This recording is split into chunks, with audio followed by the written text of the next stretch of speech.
Chosen One, silence your enemy with this simple weapon. The city of Elmira stood like a jewel in the desert, its white marble towers glimmering beneath the sun, its streets humming with merchants, travelers, and storytellers. Yet beneath its beauty ran an undercurrent of fear. For months, the skies had grown dimmer, the stars less visible at night, and whispers of shadows stretching across distant lands had unsettled the people. The priests spoke often of the old prophecy, an ancient riddle carved into stone before memory itself. When the world drowns in shadow, and the blades of steel shatter like glass, the chosen shall rise. The one who holds no sword shall wield the greatest weapon of all. The words were repeated in marketplaces, carved on tavern doors, even whispered as lullabies to restless children. Most imagined the prophecy referred to some hidden warrior, perhaps a forgotten prince or a soldier hardened by war. But when the High Temple began its search, the answer proved far stranger. It began with dreams. Priests of the Sanctum of Light awoke in the same night, trembling, each claiming to have heard the same whisper. He waits among you. He carries no blade, yet bears the mark of flame. Guided by this vision, they searched the city, through its marketplaces, its schools, even its poorest districts, until at last their eyes fell upon a boy named Arik. Arik was nothing like the warrior of legend. He was 17, tall but lean, his hands more familiar with scrolls and ink than swords or shields. His neighbors knew him as quiet, thoughtful, and almost unnervingly calm. While others argued, Arik listened. While others boasted, he remained still, his dark eyes unreadable. But what set him apart was something no one had ever understood: a faint, fiery birthmark curling across his left forearm. It shimmered in the dark, not bright enough to draw much attention, but always glowing faintly, as though embers slept beneath his skin. When the priests first approached him in the marketplace, Arik had been reading to a group of children, reciting tales from the old epics. The children listened with wide eyes, his voice soft yet steady, carrying a power beyond volume. One of the priests whispered, "It is him, the one without a sword." The boy frowned, closing his book. "You must be mistaken. I am no warrior. I can't fight." But the high priest shook his head gravely, placing a hand upon Arik's arm where the mark glowed faintly in the sun. "The prophecy does not speak of strength of arms," he said. "It speaks of strength of spirit. And in you, we see the weapon that darkness cannot silence." The words unsettled Arik, though he tried to hide it. For years he had lived quietly, unnoticed, and he preferred it that way. But now the weight of countless eyes was upon him: merchants, children, guards, and strangers who stopped to listen. In that moment, the city of Elmira seemed to hold its breath. A quiet boy had been named their chosen one. And though Arik wished desperately to deny it, deep within his heart, the glowing mark on his arm burned hotter than ever before, as if it already knew the path that awaited him. The world beyond Elmira had no peace left in it. Once the kingdoms of the realm had been bound by treaties and sacred oaths, but such words had long since withered. Now banners rose only to be torn down, kings were crowned only to fall beneath the swords of new conquerors, and the people, farmers, merchants, children, paid the price of endless blood.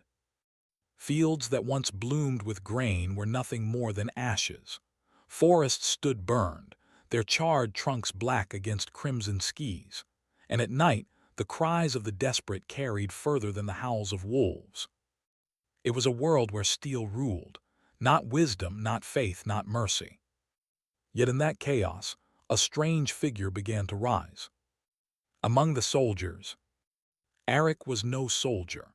His body bore no scars of battle, and his hands had never been stained with blood.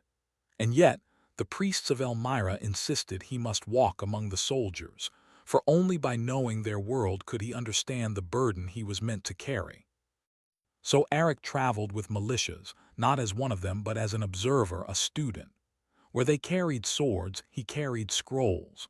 Where they trained in strikes and parries, he studied voices and silences. He saw how men became monsters when stripped of hope. He watched how generals stood tall before their men, not because of their blades, but because their words gave them reason to die. It fascinated him and terrified him. "Steel kills the body," he wrote in his journal one night, "but words kill nations." The mentor's guidance. His closest guide in this strange path was Lorien, an old priest who had survived more wars than anyone could count. Lorien was not like the younger priests of the sanctum. He was sharp-tongued, patient only with those willing to listen, and his eyes, pale blue, clouded at the edges with age, still burned with the fire of conviction. One evening, as the campfires burned low and the soldiers slept in drunken silence, Lorien found Eric sitting alone, staring at his glowing birthmark. "You think destiny a curse," the old man said softly, settling beside him. Eric did not look up. "It is a curse. Look around you. This is what the world is: death, blades, burning homes.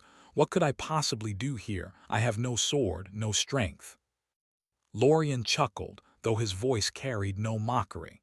"Strength of the arm has built this graveyard you see around you. The world drowns in it. Do you really think another sword is what it needs?" Eric's brow furrowed. "Then what does it need?" The priest leaned closer, his voice dropping to a whisper as if even the stars above were not to hear. "Your voice, Eric, a voice unshaken, a voice that carries truth, that is sharper than any blade. Remember this: steel may silence a man, but truth can silence empires." Eric finally looked at him then, his dark eyes searching for certainty.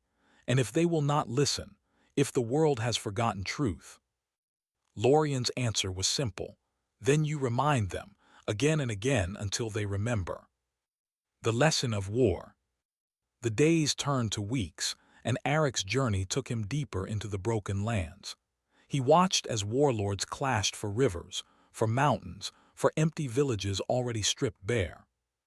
One night they came upon the ruins of a town called Brenneth. Its people had been slaughtered, not for rebellion, but because they had nothing left to give. The silence there was so heavy it felt like the dead themselves were watching. The soldiers cursed the raiders who had done this. Some wept, others grew drunk to forget. But Eric walked through the ruins slowly, listening not to the silence, but to what it revealed. On a crumbled wall he found words carved in haste: "Do not forget us." He traced the letters with his fingers. The birthmark on his arm pulsed faintly. Lorien joined him, his voice heavy. "This is what words are, Eric. Even when their bodies are ash, their voices remain. The world will listen if someone dares to carry those voices forward." Eric whispered the words aloud, almost as a vow: "Do not forget us." And for the first time, he felt his voice carry like steel drawn from a sheath.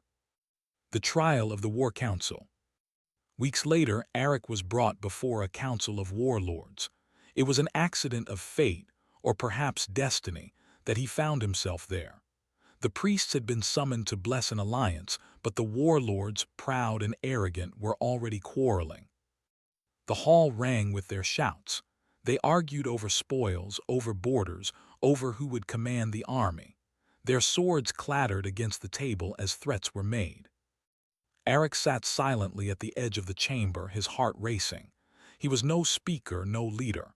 Yet Lorien nudged him forward, whispering, "Now, let them hear you." Eric froze. "I cannot." "You can and you must." The boy stood, his legs trembling, but when he spoke, his voice was steady. "You speak of land while the people starve. You speak of victory while villages burn. You call yourselves leaders, but you are nothing more than thieves with banners." The warlords fell silent, shocked not by the words, but by the tone in which they were spoken, calm, sharp, unshakable. One of them sneered, "And who are you, boy, to lecture us?" Eric met his gaze. "I am no warrior, but I have seen more truth in the ashes of Brenneth than in all your oaths. The people do not need more swords. They need a reason to hope again. Give them that, or your empires will crumble before they are ever built." The chamber hung in silence. No one dared laugh, no one dared answer. Lorien smiled faintly. The boy had found his blade. The seed of power. That night word spread of the youth who had silenced warlords with nothing but his voice. Some mocked him, others whispered in awe. But for Eric it was no triumph. He sat alone by the fire, staring into the flames, haunted by what he had said. Was it truly his voice that carried power, or was it the prophecy steering his tongue? Was he still himself, or had destiny already claimed him? He did not know, but one truth settled deep within him. In a world of blades and blood, silence was not enough. And if he was to walk this path, he would need to wield the only weapon fate had given him, his voice. The battlefield smelled of iron and smoke. Broken banners fluttered in the wind, their colors smeared with ash. A ring of soldiers stood in grim silence, waiting for the clash they thought inevitable. In their midst, a boy with no armor and no sword faced one of the most feared men alive, General Kael. Kael was a mountain of a man, his armor blackened with soot, his great blade scarred with 100 battles. He had burned cities, toppled kings, and left trails of ash wherever his armies marched. His very name sent villages fleeing before his banners appeared on the horizon. Now he stood before Eric, lips curling in cruel amusement. "This is your champion," he sneered, turning to the crowd of priests, soldiers, and desperate refugees watching from behind the lines. "A boy with soft hands and no blade. Elmira has grown desperate indeed." The crowd laughed nervously. Kael's own soldiers jeered louder. "A boy without a sword. Shall he strike us with parchment? Perhaps he will drown us in lullabies."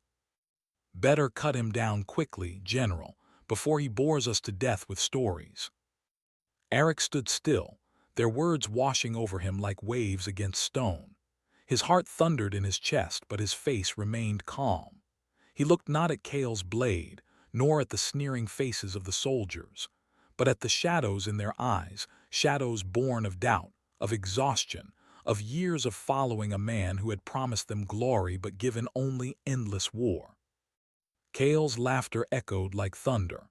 He raised his sword high, the steel catching the dim light of the smoky sky. "Speak your last words, boy, before I cut your tongue from your mouth." And then Eric did what no one expected. He stepped forward, unarmed, unflinching. His voice carried clear and steady across the battlefield. "You call yourself a leader, Kael, but tell your men, did you not promise them bread when you marched them into famine? Did you not swear to protect their homes, even as you burned villages that could not pay your tribute?" The laughter faltered, the sneers grew tight. A few soldiers exchanged uncertain glances.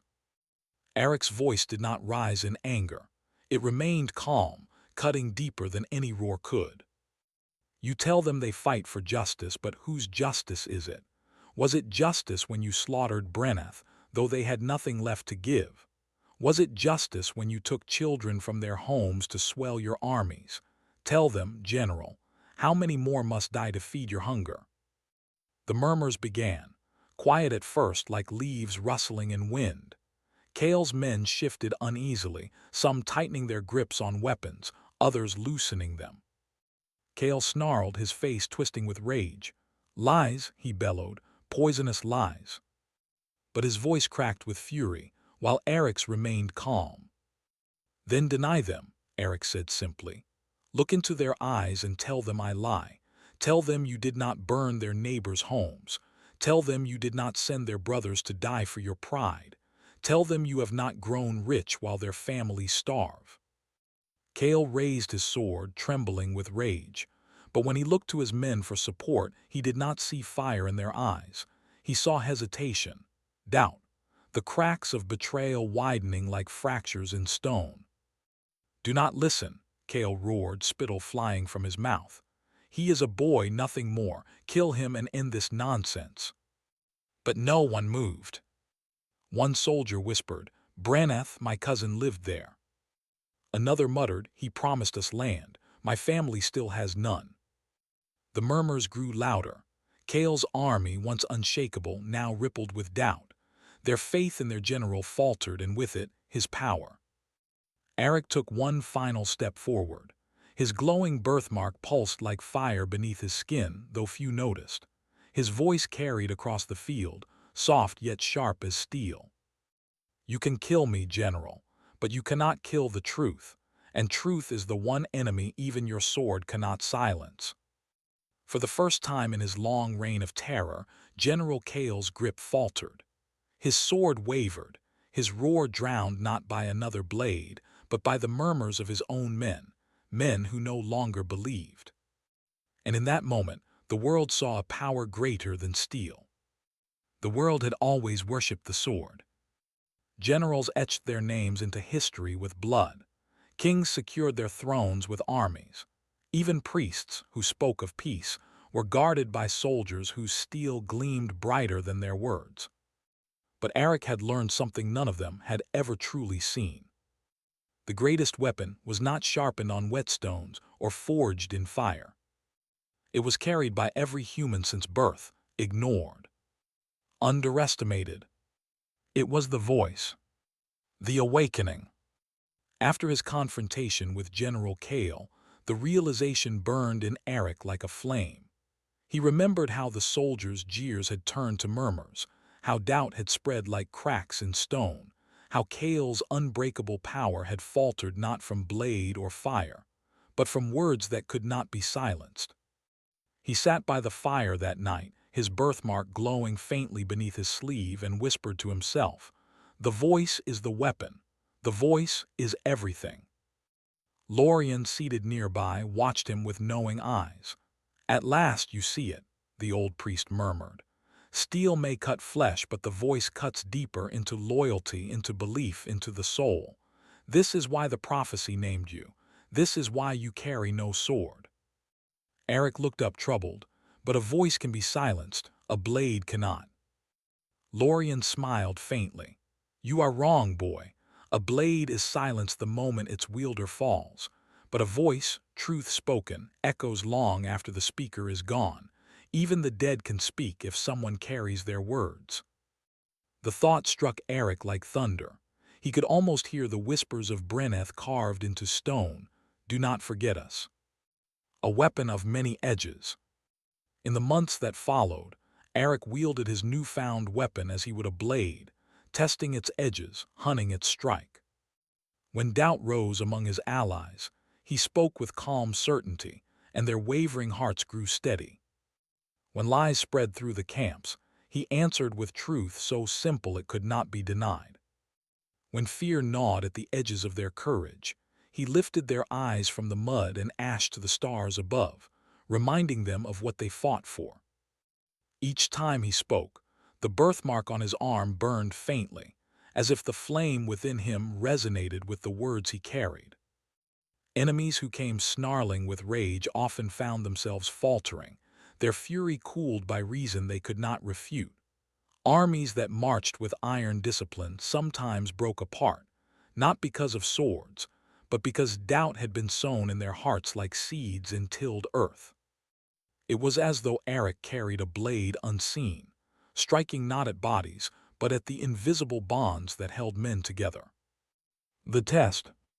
One day, he was brought before a village whose people had turned against one another.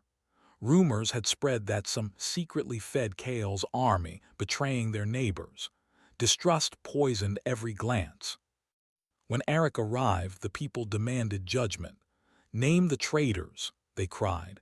"Show us who to cast out, or we will burn our own to be safe." The crowd seethed with fear, ready to tear itself apart. Soldiers watched nervously, knowing swords could not hold back a mob forever. Eric stepped onto the broken fountain at the center of the square. His voice rose, not loud, not commanding, but steady. "You call for blood," he said, "but whose blood will heal your hunger? You call for traitors, but who among you has not thought of survival? Who among you has not, in your heart, wished for one more day of life, no matter the cost? Would you burn your neighbor for being human? Would you cast your brother into the fire for fear of shadows?" The mob faltered. Murmurs rippled through them. Eric's voice grew sharper, like a blade driving truth into the cracks of their fear. If you tear each other apart, Kale will not need to lift his sword. He will win because you have already killed yourselves. But if you stand as one, then even Kale's steel will break upon you. The silence that followed was heavy. No sword could have won such a battle, but the voice had. Slowly, the crowd lowered their torches. Families drew close again. Suspicion gave way to weary unity. And the people of that village never forgot the boy who had disarmed them with nothing but words. The unstoppable edge. Eric's fame began to spread, not as a warrior, but as something stranger, something the world could not yet understand. Soldiers spoke of him as the boy who could silence generals without drawing blood. Villagers told stories of how he broke the grip of fear with nothing more than a sentence.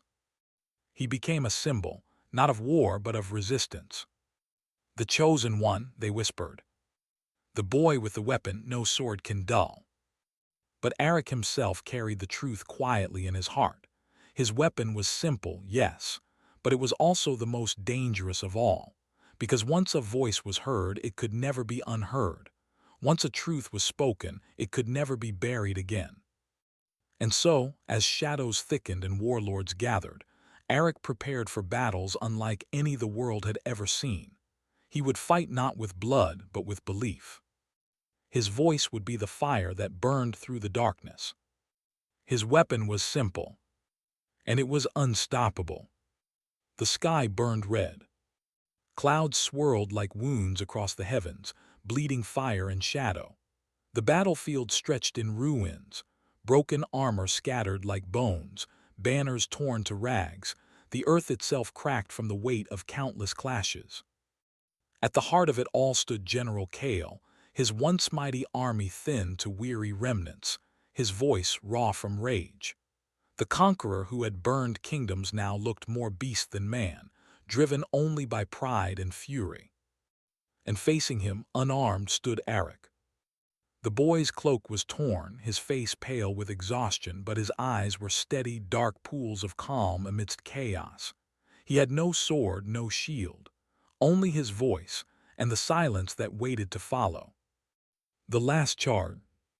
Kale raised his blade, a monstrous weapon burning crimson with the reflection of the sky. His roar tore across the field. "Enough of your words, boy. Today you die." He charged, the ground trembling beneath his armored weight. Sparks flew where his blade scraped stone, a fiery promise of destruction. His soldiers cried out, desperate for one last act of dominance, one final proof that their general was unbroken. But Eric did not move. He did not flinch, did not lift a hand in defense. He simply stood, the faint glow of his birthmark pulsing beneath his sleeve like a quiet flame. And when Kale's blade drew near, Eric spoke. The voice against the blade. "Your war is over, Kale." The words struck louder than the clash of steel. Kale faltered just for an instant, but it was enough. The soldiers watching grew silent. Eric's voice carried, calm and clear, unshaken by fear. "Not because I defeat you, but because you have already defeated yourself. Look behind you. Do you see the ashes you have sown? The men you swore to protect lie in the dirt. The homes you promised to defend are smoke.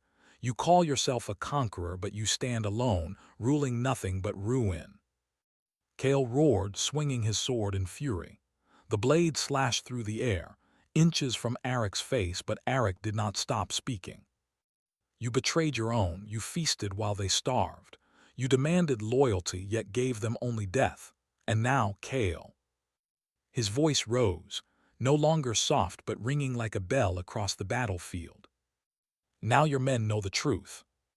And truth is stronger than any blade you will ever wield." The breaking of the army. A hush spread over the field. Kale's soldiers, hardened killers who had once marched at his command without question, now stared at him with hollow eyes. Doubt, long buried, had grown into certainty. One by one they lowered their weapons. Spears clattered against stone. Swords slipped from weary hands. Armor once proud sagged with the weight of betrayal. "General," one soldier whispered, "he speaks true, we are nothing. You promised us kingdoms and left us with graves." Cale turned on his men, eyes blazing. "Cowards, traitors, do not listen to him. I am your master, your king of war." But his voice cracked, shattering against the silence that grew heavier with each passing second. Eric's words had cut deeper than steel. The army was no longer his. Silent the sharpest blade. Cale turned back to Eric, trembling with fury, but what he met was not defiance. It was stillness. A boy standing unarmed, unafraid, cloaked in silence so profound it drowned out even the roar of war. The conqueror swung his sword one final time, a desperate arc of rage. But when steel met silence, it found no target. Cale's arm wavered, strength broken not by wound or blade, but by emptiness. His sword slipped from his grasp and struck the ground with a dull thud. The silence swallowed him whole. And in that silence, Cale fell to his knees, broken not by battle, but by truth he could no longer deny. The end of war. No cheer rose from the soldiers, no horn sounded. Instead, they stood in stunned quiet, watching as their once mighty general knelt before a boy with no sword. Eric's voice, soft now, spoke the final words. "Your war is over, and at last so is the world." The blood-red sky began to clear, the winds calmed. And across the battlefield silence reigned, not the silence of fear, nor the silence of death, but the silence of an ending. The sharpest blade had struck at last. And it was not steel.